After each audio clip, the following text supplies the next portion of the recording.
Welcome to the November edition of History Bites, the Second World War Remembered.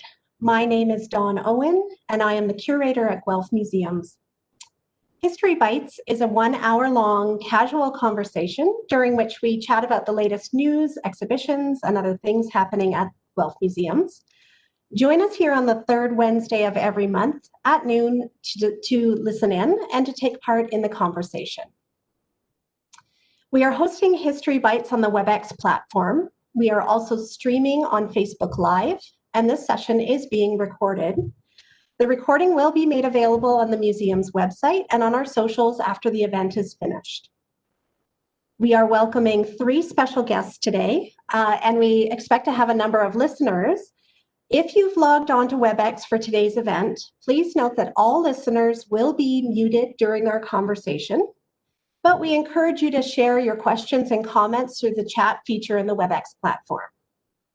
Please select the Everyone option from the drop-down menu above the chat box before typing and submitting your messages. This will ensure that all listeners in WebEx can benefit from your contributions, and I'll draw your questions and comments into the conversation throughout the session. So let's begin.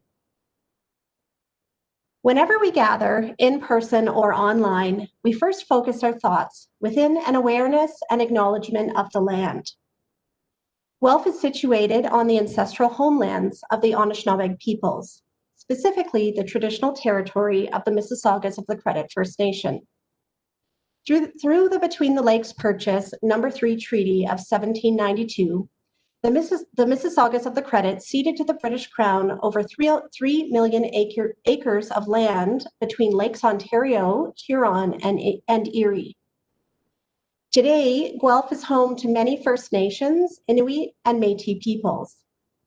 And Guelph Museums commits to the Truth and Reconciliation Commission's calls to action, and we must do more to learn, share, and support truth and healing. When we started the History Bites series, we spent time in close conversation about the land, its history, and its peoples, and we continue to build our knowledge and those relationships in preservation and protection of the land.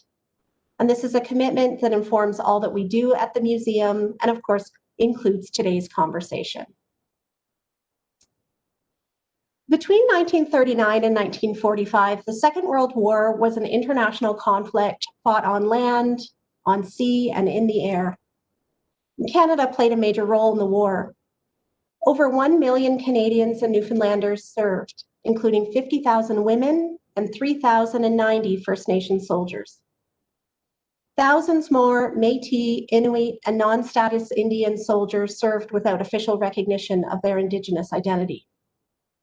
There were also many from Black, Sikh, Chinese, French, Jewish, Muslim, LGBTQ+, and other marginalized communities who also served for Canada. By the end of the Second World War, more than 45,000 soldiers in Canada's forces had died, and another 55,000 were wounded. In the year 2020, we mark the 75th anniversary of the end of the Second World War. The war officially ended in Europe on May 8, 1945, and in the Pacific on August 15, 1945. Today's conversation focuses on the liberation of the Netherlands through the stories of 2 Guelph soldiers. Both fought to liberate the Netherlands from German occupation. One died and the other came home. Through their stories, we will trace Canada's central role in the ending of the Second World War in Europe.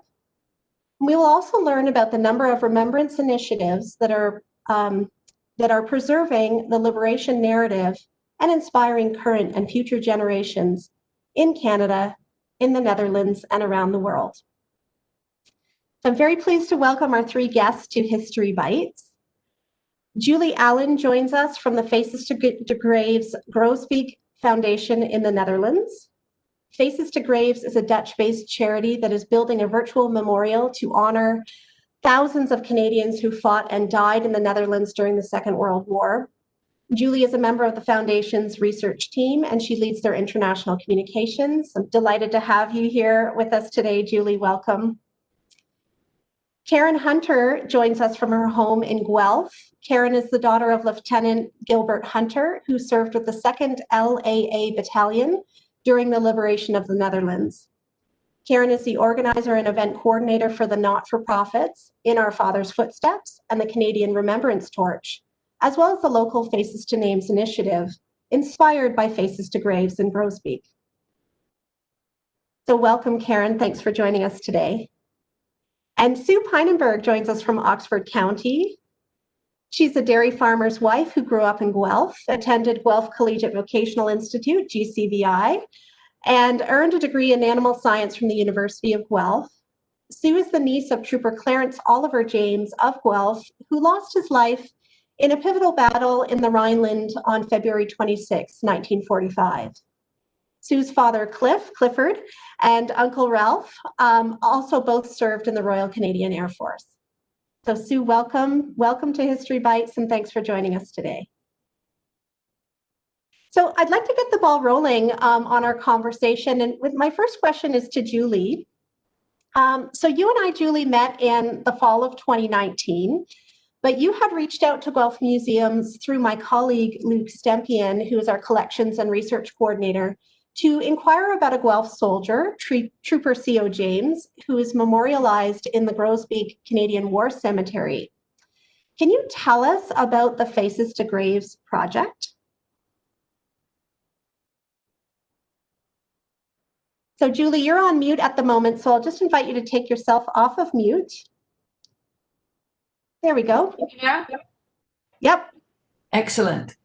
So Faces to Graves is, we call it a foundation in Dutch, which basically in English is a charity, and run by volunteers. And the idea behind it is to put a face to every grave, because we have row upon row upon row of white stones, headstones, of all the boys buried there. And as time goes on, less and less people come from Canada to visit, and less and less people have, direct memories of the boys buried there, the boys and the men buried there. So the idea was to start to research all the names of the people buried there, build a story about their life, and have a picture to go with every headstone. So that's how the Faces to Graves project started.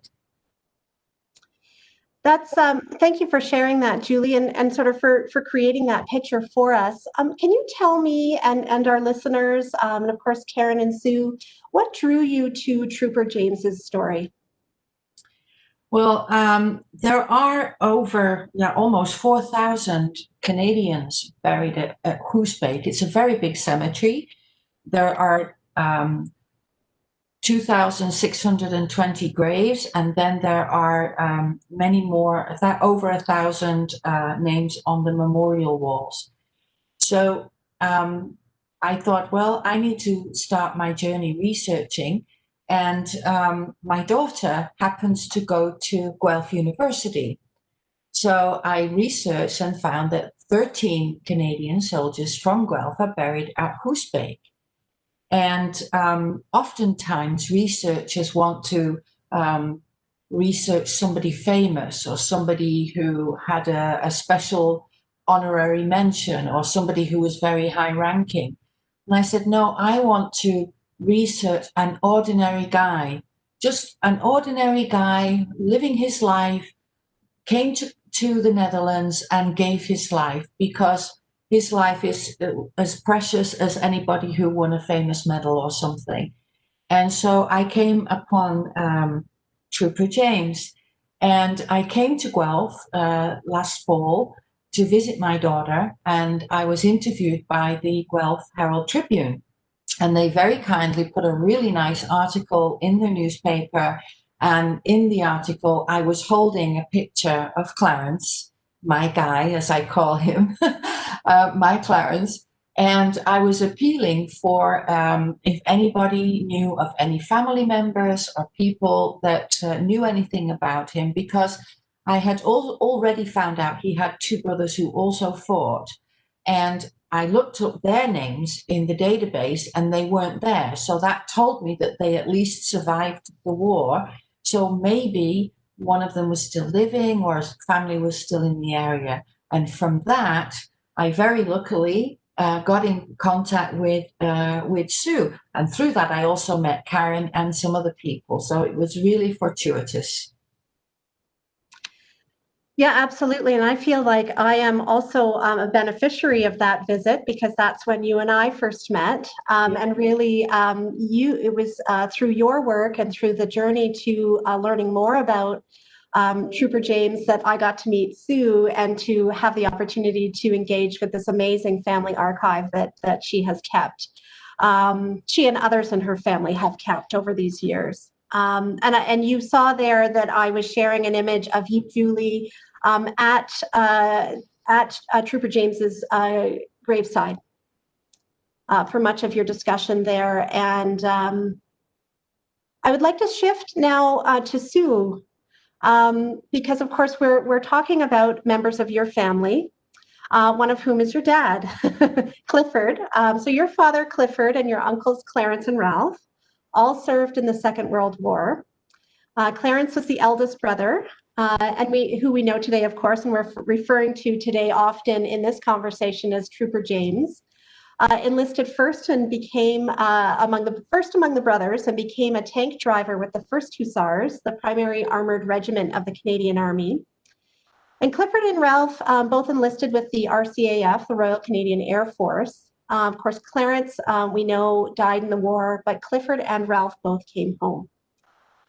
Sue, can you describe for us, please, how the James brothers' service in the Second World War impacted your family? Wow. If you'd like to hear from my grandmother, I have a note from my grandmother, a letter from back in 45, and it really describes the immediate impact of the service of Clarence. Clarence had just passed away, but also through today's discussion, I'm sure I'll be referencing more of her letters.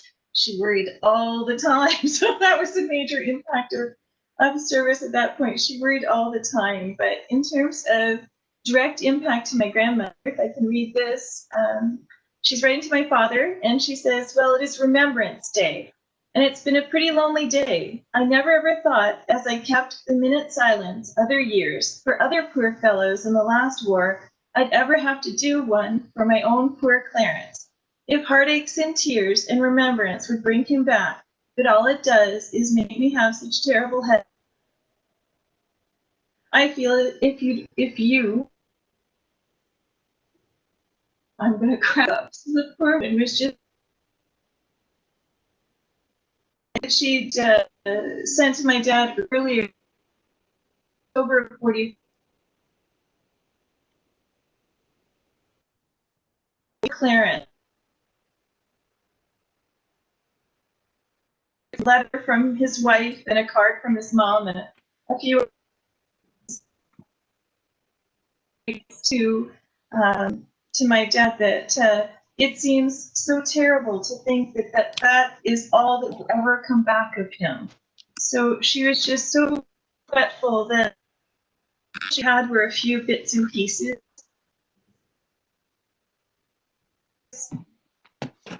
My dad said that, or my grandmother was never was a great loss for her. Furthermore, in terms of my family personally, my dad either marched in the Remembrance Day parade or made sure a wreath was laid for Clarence. My brother went on to Ralph's went on to one in the Navy and the Air Force, I believe. I was credited Clarence and his colleagues for allowing me to marry my husband because my husband is the son of post-war Dutch immigrants. So my whole family, my personal little close-knit family, is the result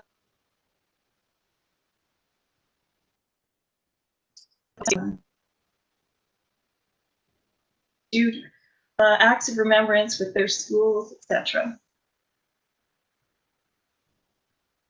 Thank you so much, Sue. And I just to let you know, and our listeners know, that we're getting most of what you've shared. The audio has been just a tiny bit choppy, but I think we did hear most of what you shared. And if we continue to have some audio issues, what we might do is ask you to just phone in, but we'll stay the course for the moment. And I'll just keep tabs on the clarity of the audio. And if our video feeds go in and out, well, then we'll just accept that as a reality in present day technological times, and hope for the best with the audio. So and thank you for expressing so meaningfully what Clarence and Clifford and Ralph's time serving in the Second World War has done, and how it's remembered, how they are frankly remembered by your family today. Now, of course, your father Clifford held on to much of his sort of kit that he had in the war, including his uniform, shoes, sewing and shoe shine kits, and a host of other things.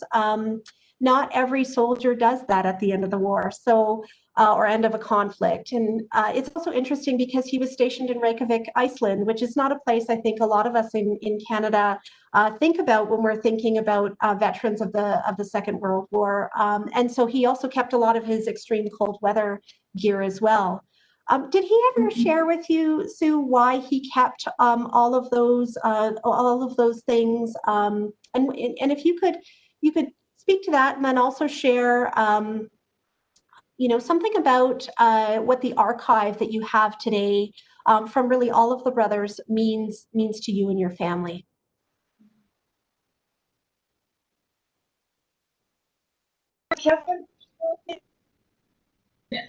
He was a product of growing up during the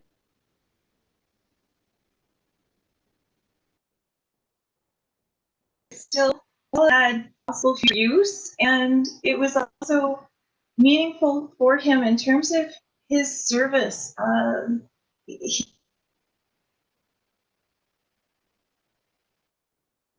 they wanted something bigger than themselves, and wanted to ensure our freedom, I believe. So I think Dad kept everything as a memento. I think he also had, for lack of a better expression, a reasonably good experience in Iceland. Camaraderie, good health, what have you, and the feeling of doing something very purposeful, because Iceland was an Air Force base that patrolled the North Atlantic, both for weather reconnaissance and for information about shipping and U-boats and such like. So it was an important location, but you're correct, not too many folks think of bases up in Iceland. But yeah, it also a place for, yeah, I guess mainly it was reconnaissance. Sorry, I should leave it at that. Mainly it was for reconnaissance. And in terms of all of the letters and such like, and the other bits and pieces that have been kept, again, it was just to my dad, my uncle, my grandparents. And so as many letters as possible were retained, photographs.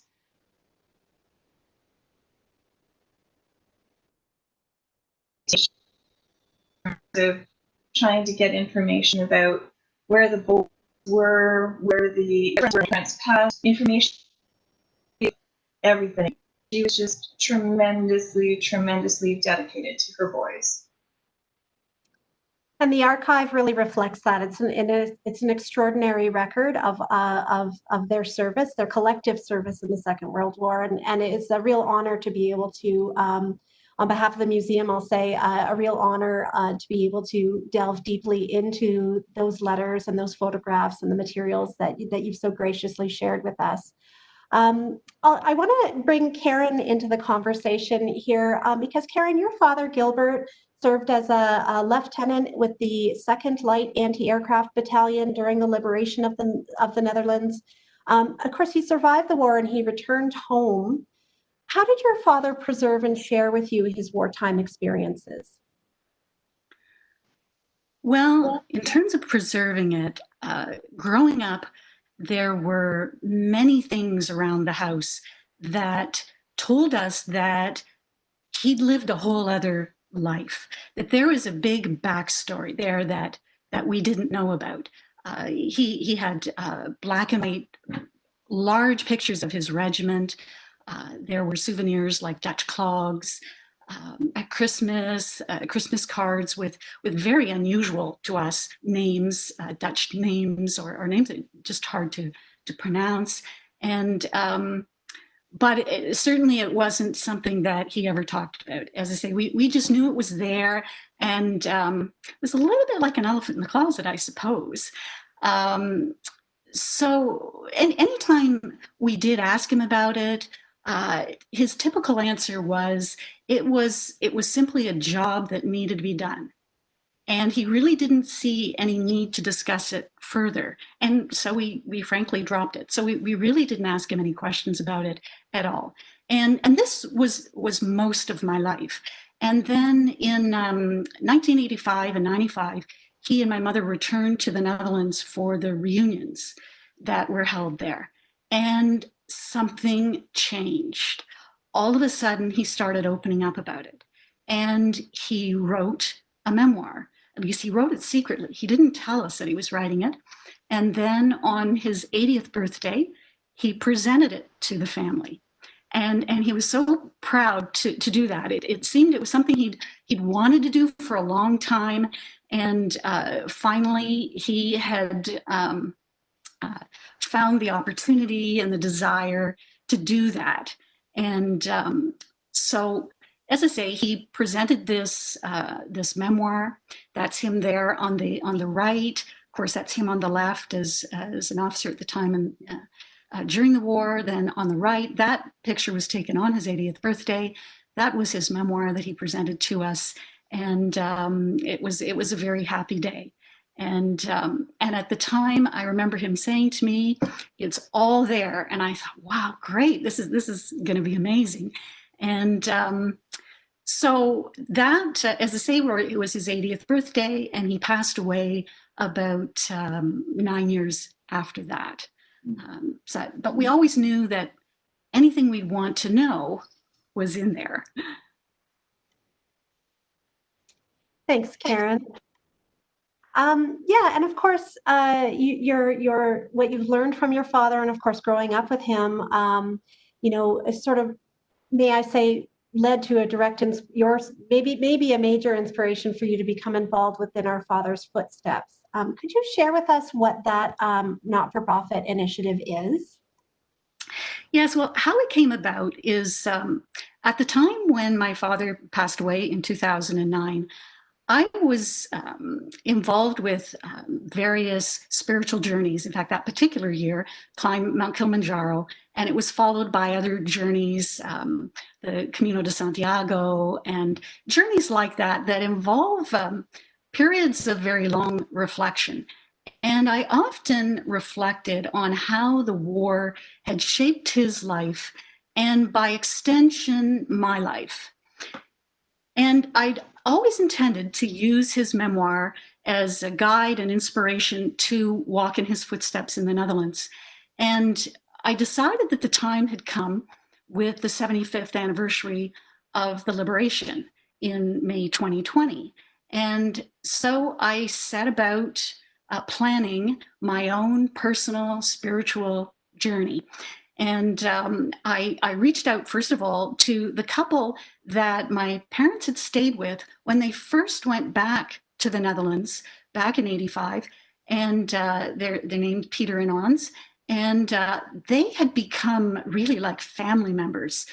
All of those years later, 34 plus years, we're still extremely close, and talked to them about it. And amazingly, Peter has a background in military and logistics. and was thrilled at the idea to help me, what he calls fulfill my dream. And so then at that time, I traveled to Belgium to attend the Liberation Route Conference to try to make some connections and figure out how on earth I was going to do this.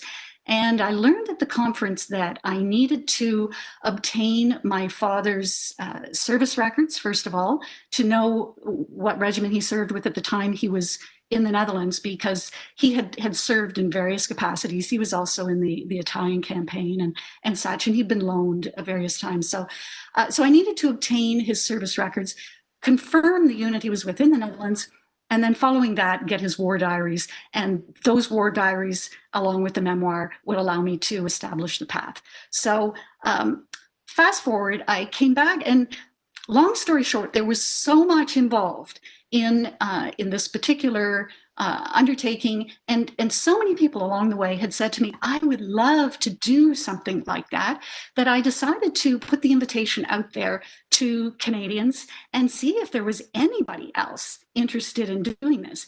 And I was overwhelmed by the response. Hundreds of people contacted me.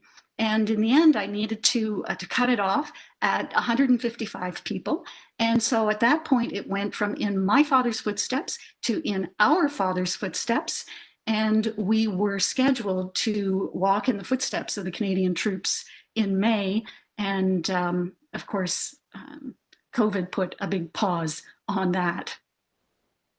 Absolutely, and as such as has been the experience of all of us all over the world, I think. And of course, certainly in the context of remembrances honoring the end of the Second World War, both you and Julie have had to pivot quite significantly in terms of how do you take commemorative plans and that are really involve many people. And then put all of that online and have it still impact in the way that you sort of visioned from the beginning. And we'll definitely chat a little bit about that in just a little while inside this conversation. But if we could go back to sort of the trajectory of the war and just sort of relocating us in the Netherlands, and what had happened in particular in that nation during the war. So by mid-1940, most of Western Europe had fallen to the invading forces of Germany. By late 1944, the Dutch people had endured more than 4 years of enemy occupation in the Netherlands. And the 1st Canadian Army was then positioned in late 1944 in Nijmegen, the province of Gelderland, on the Wal River close to the German border. In February of 1945, the Canadians fought through mud and flooded ground to drive the Germans from the Nijmegen front and back across the Rhine River. And, Sue, your uncle, Clarence, Trooper C.O. James, died on February 26, 1945, in one of the pivotal battles that triggered the end of the Second World War in that region. We know from his letters that Clarence did not expect to survive the war. We also know that Clifford and Ralph wanted to join their brother on the front. Can you share with us some of their story? Yes, they were all the boys were looking forward to some sort of overseas service, and of course Clarence achieved that first, and then Ralph was next, I think, to make it overseas, and then finally Dad up to Iceland. But it was Clarence and Ralph, being that they were in the European field, created a lot of letters back and forth, because at one point Clarence wrote to his mom to try to stop Ralph from actually joining him. And it's a letter, if you don't mind me referencing it, from back in July of 44. And Ralph has obviously come up with the idea that he wants to switch out of the RCAF and join Clarence on the front, which I believe at that time would have been in France, which would have been a difficult battle too, of course. And Clarence says to his mom, saying, "Mom, you sound like an old hen that's lost all her chicks. What are you worrying about? I'll hide and intend to keep it that way. The only thing is, you tell Ralph to behave himself and stay where he is and not get any bright ideas. He wrote me, and I don't think much of his ideas. I can't bawl him out enough in a letter, so you do it for me with all the trimmings and my best regards.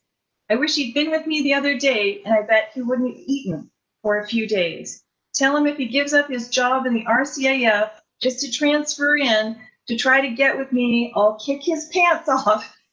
I don't mean maybe. And so that was back, as I say, in 44. And then in 45, not too long before Clarence passed away, Ralph did make it to the front, actually, to see Clarence. And Clarence writes home to his mom, guess what, Mom? I saw Ralph today and he is fine. I don't know how he found me, or he got my letter, but he did.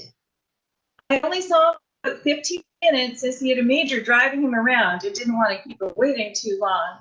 He's about 50 miles from here, so I guess I won't see him very often, but I'm going to try and get there someday. And that was written a couple of days before he passed. My dad wrote a letter to Clarence saying that he just heard that Ralph had gotten up to see Clarence and said, boy, that looks around, doesn't he? And wishes that he could have been there to see Clarence as well. But I believe that Clarence wouldn't sign the papers or whatever it took to allow Ralph to actually join him. And I think he was very determined, whether he had to his mom or someone higher, to stop Ralph from at the front. He intended to make sure that his brothers came home. It was very important that they came home. And as I say, he died not too many days after writing that last.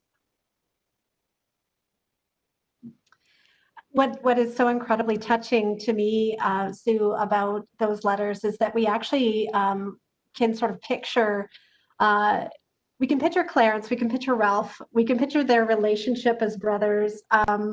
And also, I love that the mom is being called in to pull rank on the younger brother.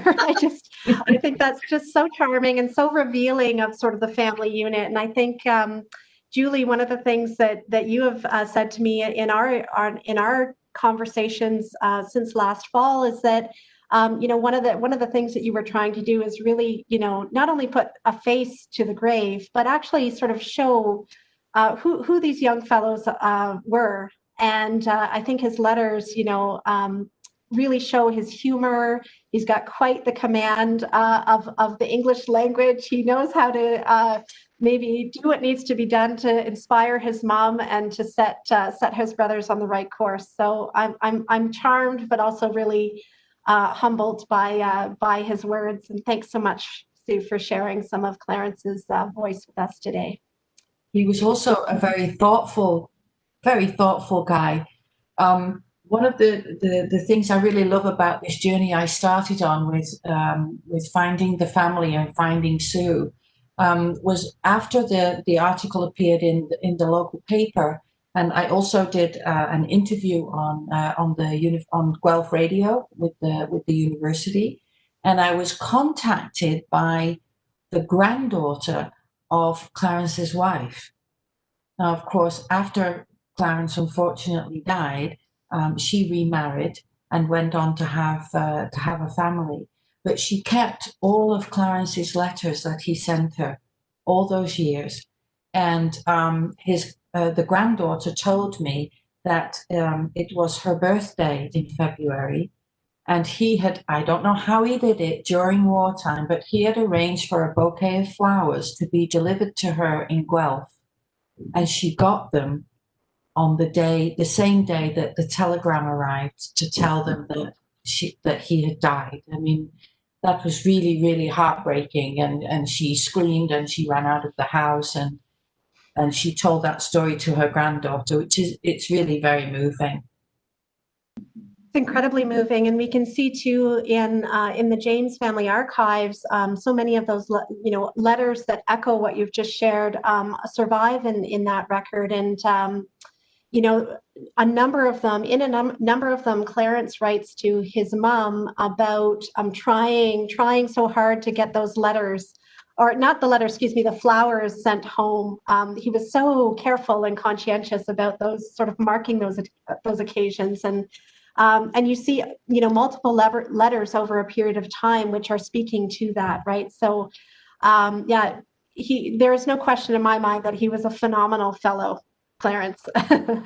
Yeah. I'd like to stay with you for a moment, Julie. And I just want to reflect on what is happening, or what has happened since, in particular, the Second World War in the Netherlands in relation to all of those Canadian cemeteries, and also, the grave sites, which you rightly pointed out to me, some of which are informal cemeteries in the Netherlands, Groesbeek being one of them, Holten, Bergen op Zoom. Forgive me my pronunciation. I'm sure that I'm not getting that right.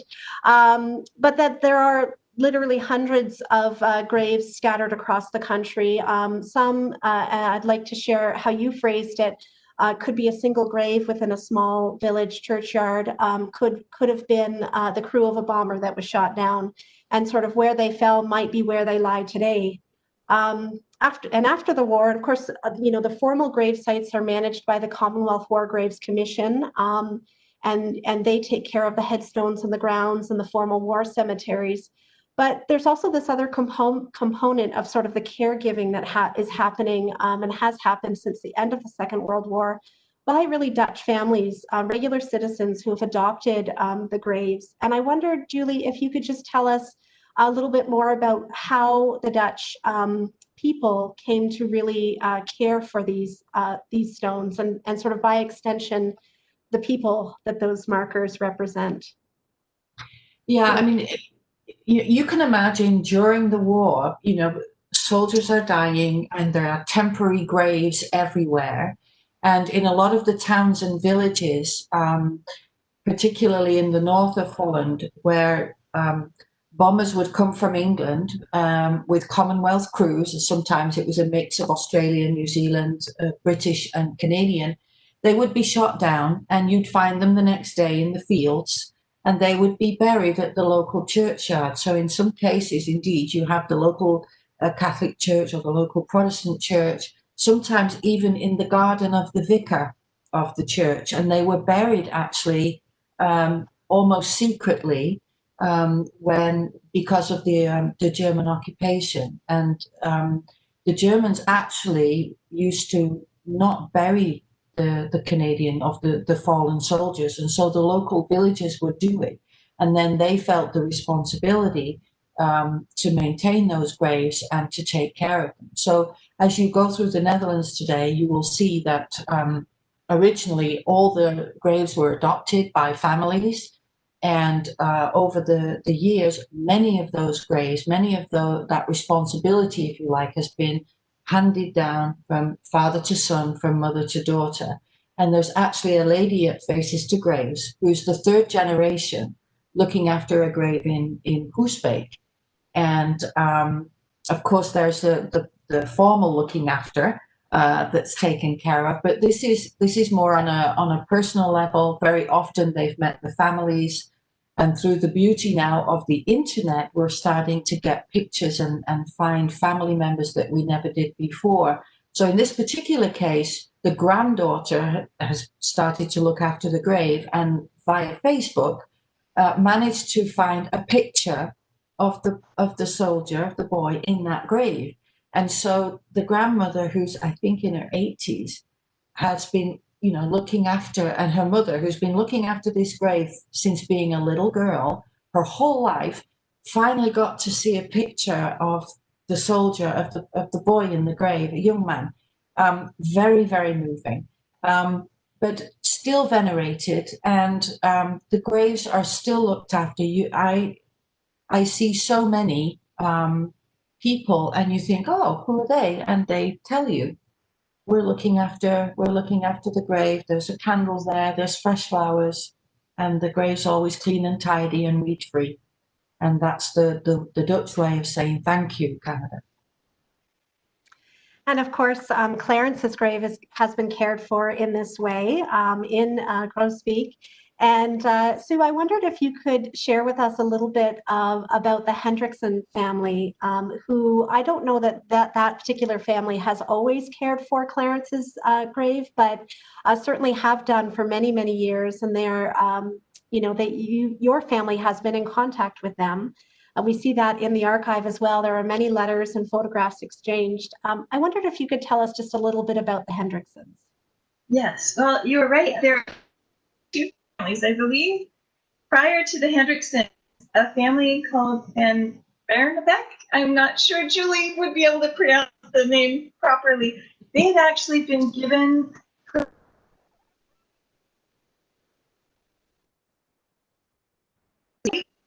my grandmother, back and forth a little bit.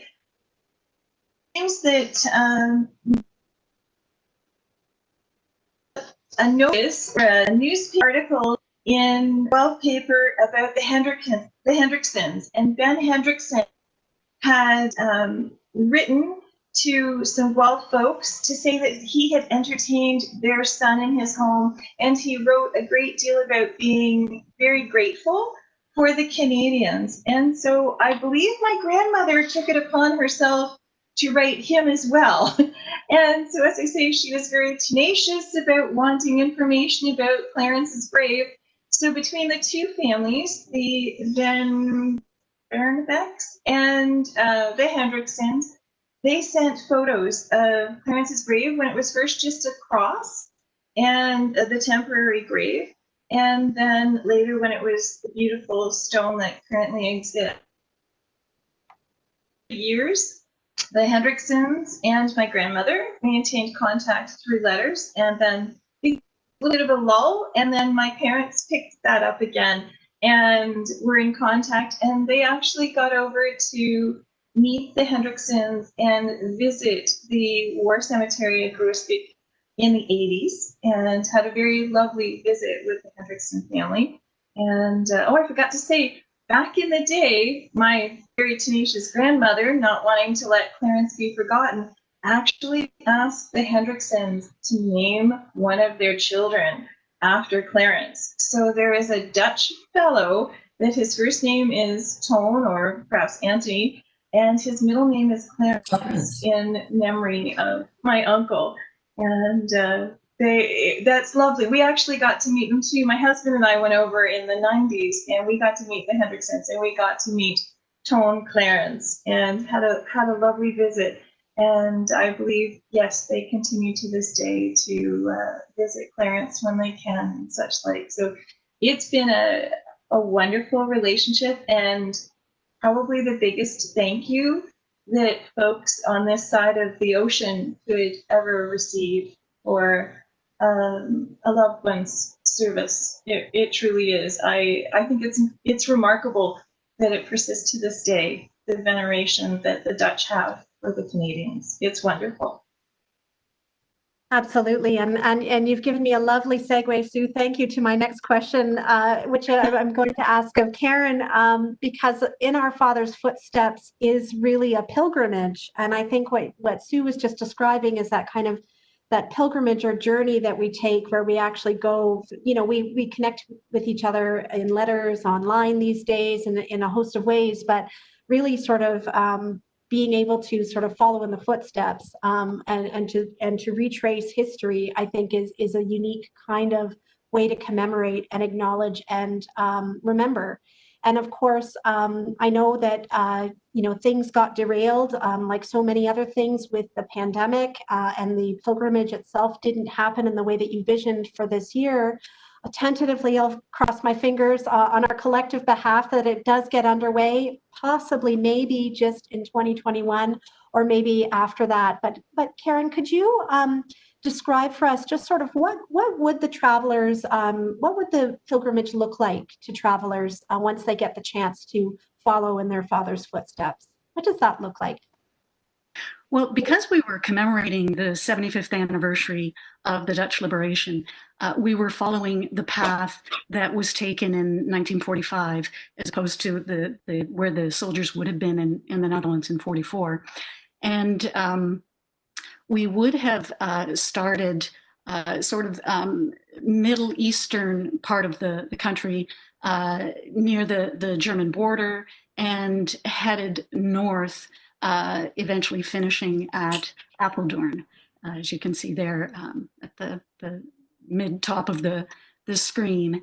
And so we were going to walk 60 kilometers along a route that was representative of the 1st, 2nd, and 3rd divisions. And it would have had all kinds of military feel to it. The way we would have eaten our meals and our lodgings had a very strong military influence. I mean, eating from mess kits and this sort of thing. As well, we expected we would have had hundreds, if not thousands, of Dutch people walking along with us. That had been arranged. We had lots of commemorations at various Canadian War memorials, and we had things like candlelight vigils at the cemeteries. So lots of commemorations, lots of celebrations, and we had a wonderful party planned for May 5th, of course, Liberation Day. And so those arrangements are all on hold and waiting to happen. Yeah, absolutely. And that's, I wish we were having this conversation, remembering that, in reflection of the actual journey as you describe it. But and I know that you, and of course, Julie too, have changed your plans in some significant ways. And Julie, I wondered if you could share with us a little bit more about the plans that Faces to Graves and you and your colleagues in the Netherlands had to mark the 75th anniversary of the liberation. And perhaps you could share with us how you've sort of reimagined or rescheduled those activities. Sure. The Faces to Graves organization had decided that we would have a Faces of Groesbeek celebration for the 75th, and we had to get permission from the Commonwealth War Graves Commission, and they very kindly gave us permission to put the photograph of every soldier, for which we had one, in front of their graves for the few weeks in May, just before and just after the 4th and 5th celebrations. And we were raising money and contacting people to try to get more pictures, because some of them are, very poor quality, but to try to find better pictures. And then with a local supplier, we figured out how to make a kind of little stand to put the pictures on and have them actually printed on metal, and then with a stake in the ground so they wouldn't blow over and they wouldn't deteriorate in the wind and rain. And the idea was that we would put them there for the 75th, and then every 5 years after, we would do the same kind of event, hopefully every time with more and more pictures, until eventually we would have a picture for all of the soldiers for which there is a name, because of course there are quite a few unknown soldiers in the graves there. And we were really on track to make that happen, but of course everything stopped. And so all the celebrations and events were cancelled. And there was also something called the Dutch Liberation 2020 Canadian Society from British Columbia. And they were doing a special event with planting liberation tulips. So it was a special tulip to celebrate the liberation of the Netherlands, and they were planting all these tulips. And thanks to them, we had 2,600 or so, 2,800 tulips, bunches of tulips, delivered to Groesbeek the weekend before the May celebrations. And it was kept very quiet because not a lot of people were allowed to be together. And the Faces to Graves volunteers, we planted in cups, in small beakers, a bunch of tulips at the side of every single grave at Groesbeek. It took us 2 days in wind and rain and hail and everything, and they kept blowing over. So we had to sort of dig a little hole in the ground to put them in. But on Remembrance Day and Liberation Day, we had beautiful flowering tulips in front of everyone. The picture that you showed earlier was when I was putting the tulips in front of Trooper James's, in front of Clarence's grave, and I was talking to him, and I was telling him how I'd met Sue and the rest of the family, and that I had, read his letters and really felt like I was getting to know him, and how it was sad that we couldn't have the celebrations. And then I was looking around and saw all the other stones with just some tulips there. And I thought, isn't it sad that all of the celebrations and remembrances are cancelled? So those poor guys in these little graves in the middle of nowhere, they're not being remembered this year. And so I decided to do my own Canadian journey through the Netherlands for the 75th anniversary. I have to say, when I decided it, I didn't realize what I was doing, because there are hundreds of graves of Canadian soldiers throughout the Netherlands. But biggest journey starts with the first step. So there we go. So I have visited now over 5,500 Canadian soldiers in the Netherlands, thanked every single one of them personally for their sacrifice. I've told them what's happening in the world with COVID and everything, and that's why they're not being ignored and they're not forgotten. They're just, being remembered in a different way. And before May of next year, I will have visited every single one in the Netherlands, every single Canadian. And then hopefully from May of next year, we'll be able to continue with all the events that we had planned for this year. That's just simply extraordinary, Julie.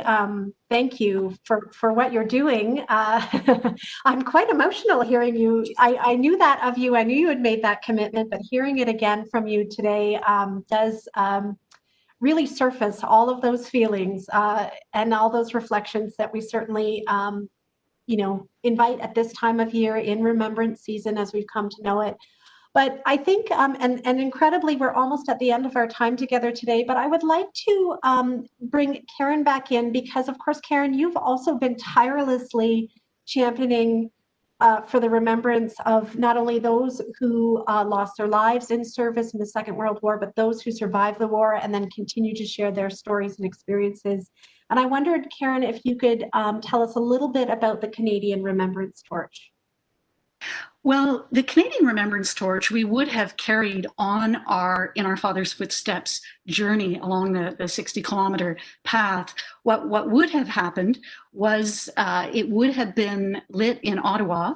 Then I was going to be flown from Ottawa to Halifax by Air Force plane, where I would have met a ship representing the Navy, sailed to the Netherlands, where I would have been met by the Army, and they would have helped to transport it to the beginning of our 60-kilometer walk. It would have been an amazing adventure in addition to In Our Father's Footsteps. But as we know, that didn't happen. And so I continue the Canadian Remembrance Torch, and its goal is to keep the flame lit and to inspire Canadians to engage with remembrance and to think about remembrance differently. And by that, I mean to embrace remembrance every day, not just on November 11th. And that remembrance doesn't need to be just sad, it can be celebratory. And that it isn't just about the past, it's about the present and our future. And so those are the messages that Canadian Remembrance Torch is trying to put forward. And I create events for people to participate in that embodies those principles. Absolutely. And we've tried to do our best today sharing the websites for Faces to Graves, for the Canadian Remembrance Torch, for In Our Father's Footsteps. And I hope that our listeners today and those that will come back to this conversation as a recording will also find their way to those sites, because I think that in both of those spaces there are umpteen ways in which Canadians and frankly other folks around the world can take part. And I just want to end today with a big thank you to all three of you, Karen, Julie, and Sue, for spending time with us today. Thank you to Karen and Julie for your extraordinary efforts to not only preserve the history, but also to share it and to bring sort of the lives as well as commemorations of the deaths of the soldiers who gave us our freedom. Thank you so very much. I'd like to just, as a last invitation to those that are joining us but are not taking part in the conversation directly, do make your way to the Guelph Civic Museum if you can. We do have 2 displays up right now that really do tell the story of the Second World War from a Guelph lens.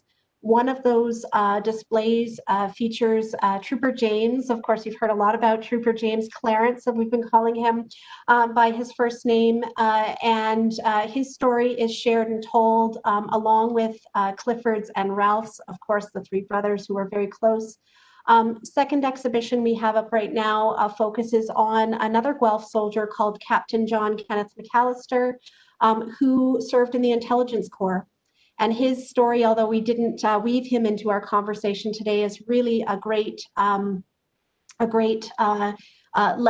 of lessons for us to learn and to share, and again, sort of reflects other aspects of this enormously complicated conflict that we refer to as the Second World War. So those displays will be up at the museum until January 31st, and I certainly hope folks can make their way to the museum to take a closer look. So thank you all. We will reconvene History Bites again in December on the 16th. At noon, and that one is focused on In the Vault. So we'll be going behind the scenes with our visitor experiences team at the museum here to experience unique and compelling artifacts in the collection. Until then, be well and stay safe. Thanks, everyone.